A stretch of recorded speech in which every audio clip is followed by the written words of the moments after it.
back again to do another, like, sharing what I'm learning in my Bible study kind of a thing. Um, so, this is the story of redemption, the Bible study that I'm working through this year. It's by the Daily Grace Co. And I just wanted to say, like, you don't have to be where I am in the Bible study, because I um, started in December. I couldn't wait until January 1st. But you don't have to be where I'm at. You don't have to be where anyone else is at. Just, you know, go at your own pace. Um, and and I also wanted to say I don't have any makeup on, and I washed my face. It's like nighttime. But I finished doing my Bible study, and I thought I want to make my video, and I'm not sure if like God was prompting me to make a video, or if it was just me wanting to make a video, or if maybe it's a combination of the two. So I'm just gonna go with it. Um, so I read Genesis chapter, let's see, I read Genesis chapter 19 through 27. So um, Genesis 19 through 21, it says today's passage starts with the story of Lot. It is a heavy story, but we are reminded of God's faithfulness in caring for and protecting his people and the seriousness of sin. So in chapter 19, we see God spare Lot. What does this tell us about God's character? I said, he kept his promise to Abraham to save Lot, and he was merciful and patient and full of grace for Lot, because Lot was not a perfect person, but because God loved Abraham so much, he and Abraham was like, will you spare this city if there's like some people like my like including his nephew, are you gonna save this city because my nephew lives there, I mean, he didn't say it in those words, but um God cares for Abraham, so he cares for the people that Abraham cares for. Genesis 20:12 describes Abraham's attempt to justify his lie about Sarah being his sister based on a technicality. Meditate on ways that you might also do that with God. Do you live as though God sees your every moment? So sometimes I forget about God being there. I get caught up in this world. But I know he's always sees me and that he's always there for me. In chapter 21, we see that God has fulfilled his promise to Abraham as he fathered a child born of Sarah. This was a long-awaited gift, but God was nevertheless faithful. How does your understanding of God's timing practically apply to what you may be waiting on in different seasons of your life? So, I just said it will happen when it's supposed to happen. If God wants something to happen in your life, then it will happen. He's faithful to do what he wants to do. And so I have faith in that. And then the next lesson was Genesis 22 through 24. It says Genesis 22 opens with God asking Abraham to do what seems impossible. Meditate on this. God himself will provide the lamb for the burnt offering, my son. That's from Genesis 22, verse 8. Abraham bet his son's life on God's promises. Reflect on what it means to truly obey God amid confusion.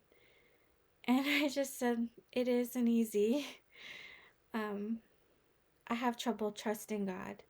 And I think that's why I get anxious and stuff. In chapter 23, we see that Sarah dies, and we see Abraham purchase a small plot of land where he can bury her. This burial plot is located in the Promised Land from Genesis 12:7. How does this act speak to God's sovereignty in designating a burial plot in the land promised for the patriarchs.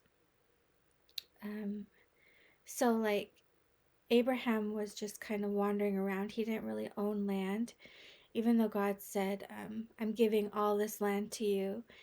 But it's like now he finally owns the land because he bought a plot of land to bury his wife.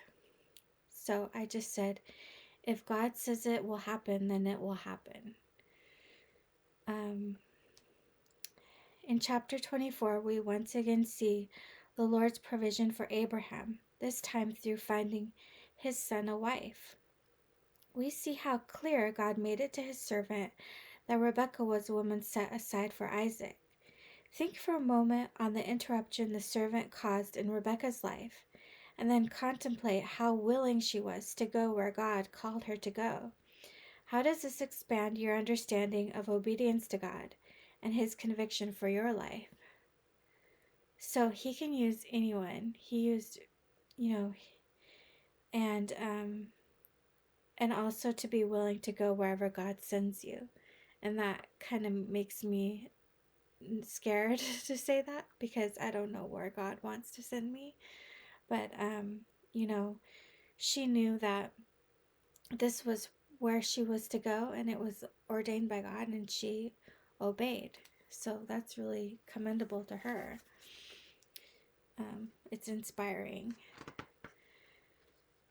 And then the study I did tonight was Genesis 25, verse 25 to 27. In chapter 25, we are introduced to Jacob. Reflect on the faithfulness of God versus the faithfulness of man.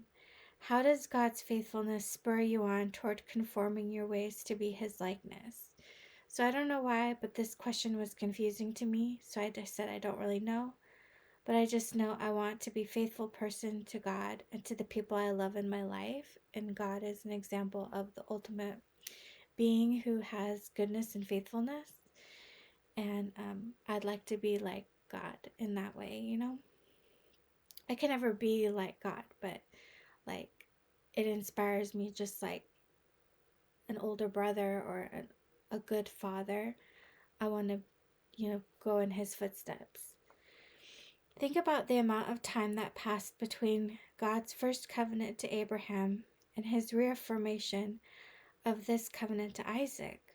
What can you learn about God's character from this? So, God doesn't change, and he always keeps his promises. So he kept his promise to Abraham, so he's going to keep the promise to his son Isaac. In chapter 27, we learn a lot about man's propensity for deceitfulness. How does seeing this play out teach you about God's faithfulness to his covenant despite our sinfulness? So even though we sin, it doesn't change his love and faithfulness to us or to Jacob. And then the verse came to me, while we were still sinners, Christ died for us. So God is always faithful.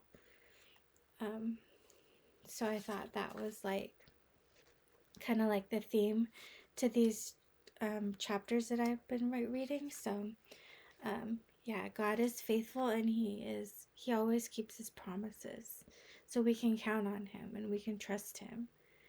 So I hope that you guys are all doing well. My dad is doing well. He's living in the same place my mom is at, and they're actually roommates.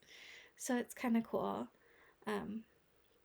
My mom has Alzheimer's, and she lives in a nursing kind of home.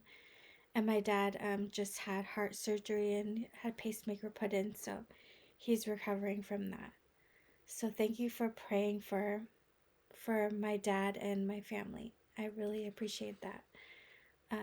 So if you have any questions you want to say that your answers to, or like you want to say what you're studying in the Bible, or what God is teaching you, maybe what you learned at church today, or whatever you want to say about what you've been learning about God. So please leave a comment below if you want to do that. I'll talk to you later. Bye.